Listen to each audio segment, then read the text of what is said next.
In a serious hydrocarbon sales operation, a BCL, understood as a bank comfort letter, is not a real and concrete proof of funds. Why?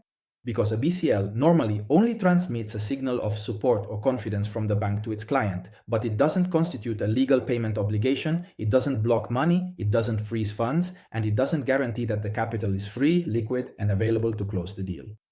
In other words, it provides comfort but not operational certainty. And in an oil deal where the amounts are high and the risk of wasting time is huge, working with comfort is just not enough. True proof of funds has a different logic. A serious proof of funds must show that the money truly exists, that it's available, that it belongs to the buyer or the financial structure backing them, and that it can be applied to this transaction. That's why when you